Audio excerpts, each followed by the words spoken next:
In today's video, I review Cheap Lazy Vegan's What I Eat in a Day when she is aiming for a balanced diet. Roll the titles. For the record, I'm done trying to make y'all comfortable. For the record, you ain't trying to grow, then it's done for you. Hey everyone, welcome back to the channel. Before I jump into the video, just a quick reminder that I'm now offering the SIBO, organic acid, stool tests and consult via my website.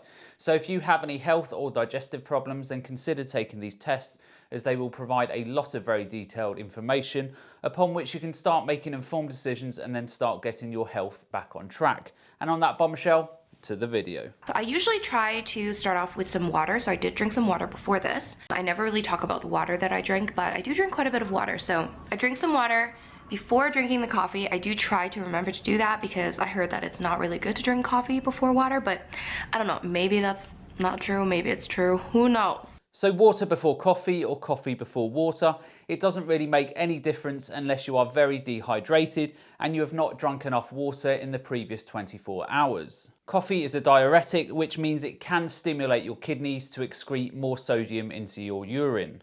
When the diuretic causes sodium to be excreted from the body, it will also cause more water to be excreted from the body, and therefore it can cause you to become more dehydrated. This is not a massive problem though, unless you are super dehydrated from the previous day. So water before coffee or coffee before water is not something you need to be overly concerned about. The other thing that I will quickly note before many of you ask what I think about coffee and coffee in the mornings, my answer is as follows. If you enjoy drinking coffee, then great, but it's like anything, don't overdo it. And if you're having to use coffee to kickstart your body in the mornings or get you through the day, then clearly you have wider health issues that need to be resolved. So of course, garlic powder must. We also have onion powder. Do you like my beautiful writing? Onion, yes, onion powder. We also have black pepper, some cumin. I'm gonna add some oregano just for fun, who knows. Turmeric, that's gonna give it the nice yellow color. And this is paprika as well. And who could forget one of the most important ingredients, nutritional yeast, you guys. So yeah, those are the spices I'm gonna use for scrambled tofu. So yes, they are awesome spices and herbs to add to something like tofu. Although they don't contain high amounts of nutrients such as iron, magnesium and potassium, those herbs and spices do provide a decent amount of anti-inflammatory compounds such as curcumin in turmeric. So why are anti-inflammatory foods important in the body? Well, your immune system becomes activated when your body is exposed to microbes, chemicals, pesticides, city pollution or plant pollen, for example. When your immune system is triggered in this negative way, it can cause inflammation in your body. So foods like turmeric that contain anti-inflammatory compounds can help to reduce inflammation in your body. And whenever I make scrambled tofu, I just like to chop up whatever vegetables I have available in the fridge. So this time I had some oyster mushrooms and I also had a bell pepper. So I'm just going to chop those up. I love adding bell peppers or maybe tomatoes into my scrambled tofu. I think it goes really, really well. Mushrooms, of course, as always. So great, I love oyster mushrooms and bell peppers, so very good choices. In terms of proteins and fats, those foods obviously don't contain massive amounts. The oyster mushrooms, for example, are nearly fat-free, and in terms of protein, they contain around 3 grams per cup. But it is not why you would eat those foods in the first place, although they obviously do contribute to your protein levels throughout the day. The reason why you eat these types of foods is in terms of the vitamins and minerals that they provide. So for example, a cup of oyster mushrooms will provide over 20% of your RDA for niacin and approximately 20% of your RDA for vitamin B2. On top of that, minerals such as phosphorus, potassium and copper, you will get 10% of your RDA from eating oyster mushrooms. So you can see very quickly, when you add these types of foods to your diet and you are getting 10% of your RDA from here and 10% from there, they cumulatively add up very quickly. So we're just going to heat up a pan, add a little bit of oil, and I'm going to crumble up some medium firm tofu. I'm making quite a bit because I wanted to make a bit extra for later. So this is a great way to meal prep and have some breakfast for the rest of the week, or for a few more days at least. So in terms of tofu, a 100 gram serving will give you 8 grams of protein, 4 grams of fat, 31% of your RDI for manganese, 20% of your RDI for calcium, 14% of your selenium RDI, 12% of your phosphorus RDI, 11% of your copper RDI, 9% of your iron and magnesium RDIs, and also 6% of your zinc RDI. In terms of calories per 100 grams, tofu provides around 70 calories, so its nutrition to calories profile is pretty good, and it's fairly reasonable to call it a nutritionally dense food. Now, I get a lot of people sending me messages about tofu and soy in that they are concerned about the estrogen connections, or myths as I like to call them. So soy contains plant estrogens called phytoestrogens that are similar in function to human estrogens, but with much weaker effects. High estrogen levels in the body are not good, as they can help drive certain types of cancer, such as breast cancer, although a normal healthy person would have to be consuming a lot of soy to affect their serum estrogen levels. That being said, if you are postmenopausal or pregnant, then you may want to avoid consuming high amounts because you are more prone during these periods to the phytoestrogens causing a spike in your body's estrogen levels. That being said, science is very limited in this area.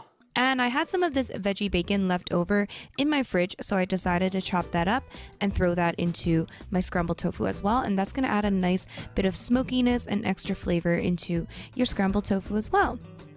So after cooking up that tofu for a bit, that's when I can add in my spices. And I've shown you guys the spices that I chose.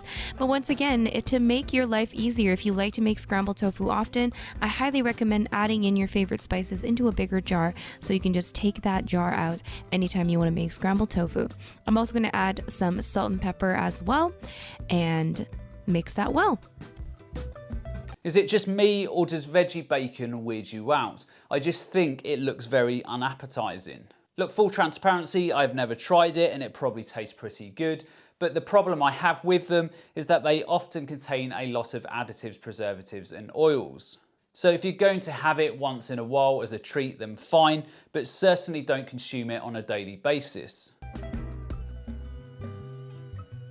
Once the spices are nicely mixed together, we're going to add in those oyster mushrooms and bell pepper.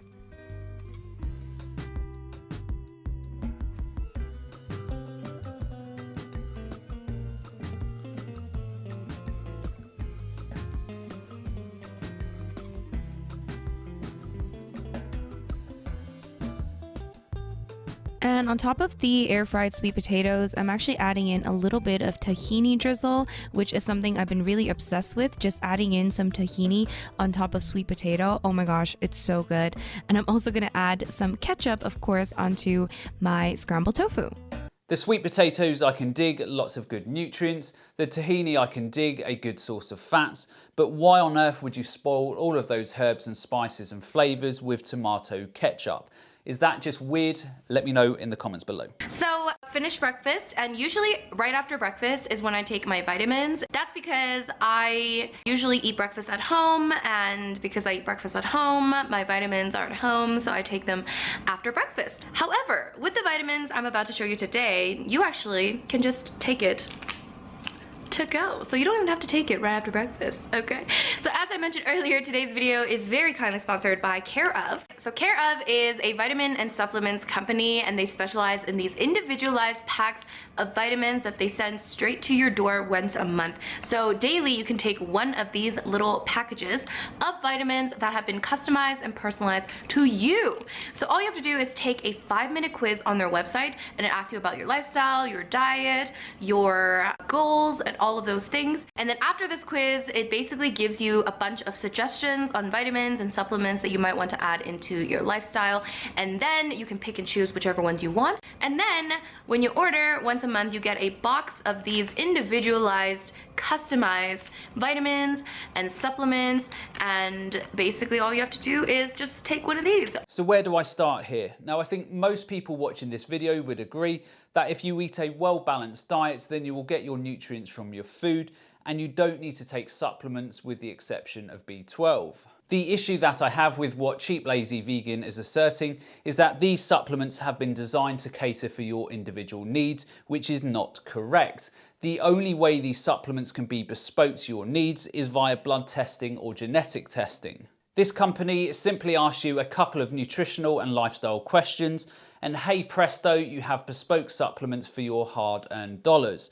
Don't do this, simply eat real food. Before I cook, I'm actually gonna have a little piece of this Vago hazelnut chocolate. This is vegan, and I actually got it when I was in Israel, because I don't think you can find this in Canada. But it's so good. It's like a hazelnut chocolate, and it's like seriously the best thing ever. Look, for a healthy person, there is not massive issues with this type of chocolate bar.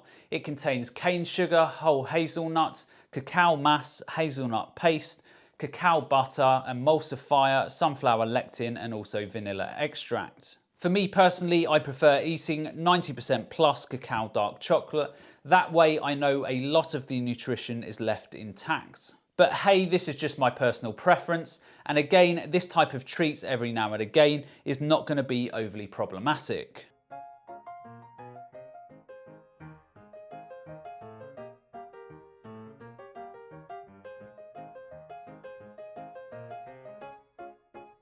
So those patties were made from tofu, zucchini, white kidney beans, onion powder, paprika, black pepper, soy sauce, sesame oil, and also oat flour. They look good, and I might have to try them at some point. In terms of nutrition, yes, good amounts of proteins and vitamins and minerals, so all good. While the patties are cooking, I also cooked up some king oyster mushrooms and baby bok choy. To season the mushrooms and bok choy, I'm just adding in a bit of garlic salt. Super simple.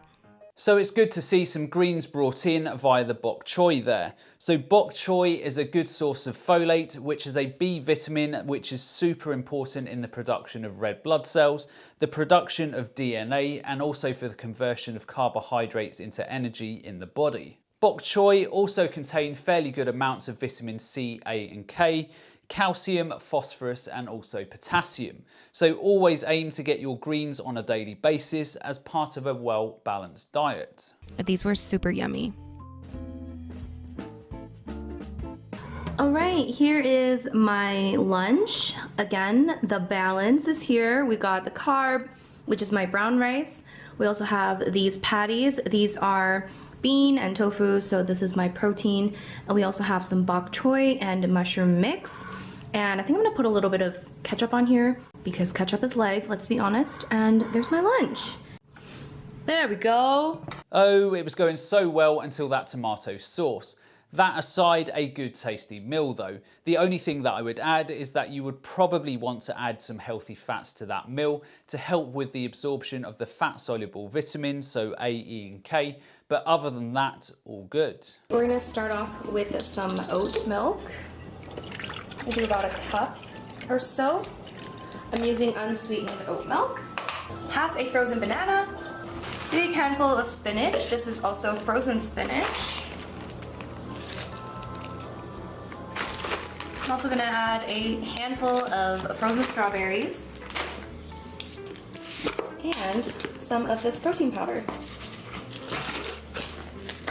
So apparently 2 scoops is a serving, and 2 scoops is going to be 140 calories and 18 grams of protein. I'm just gonna add 1 scoop.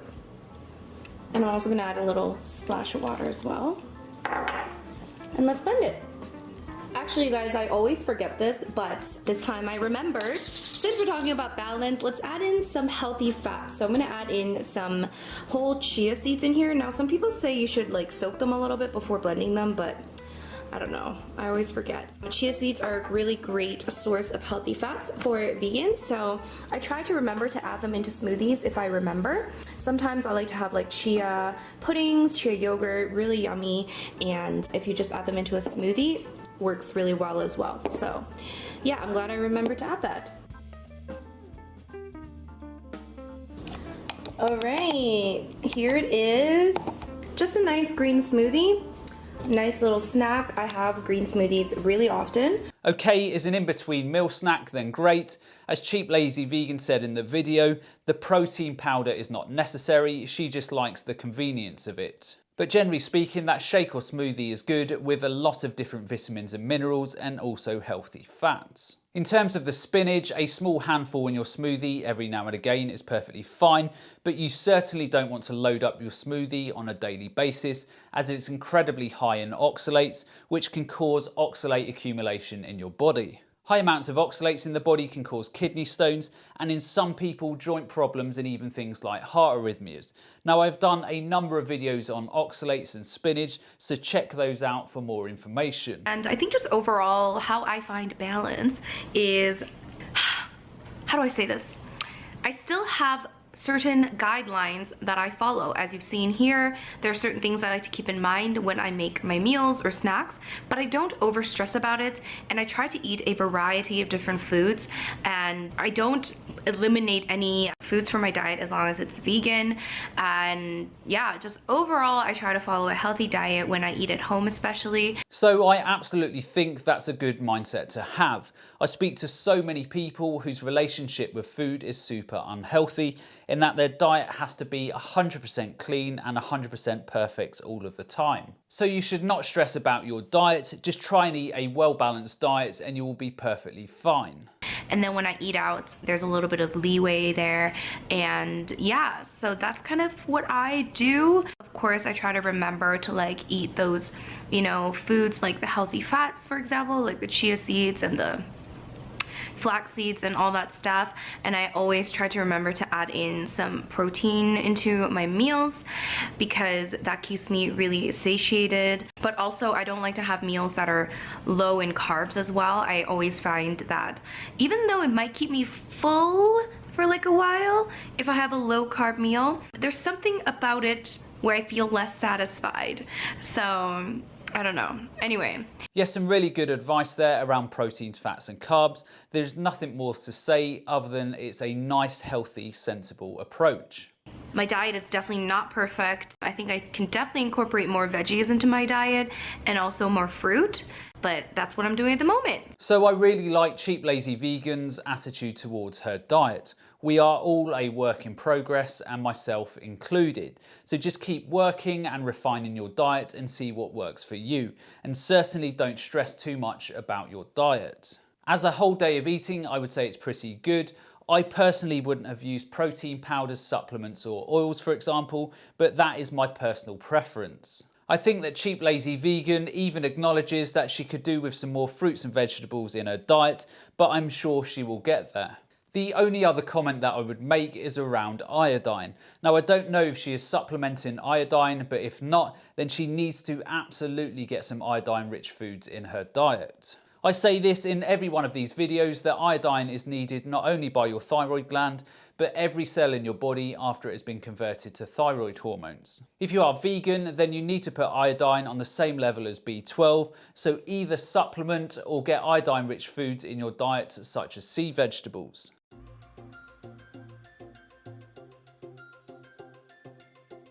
So that's the end of today's video. I hope you all enjoyed, and as always, remember to look after your body because it's the only place you have to live. And I'll see you next time.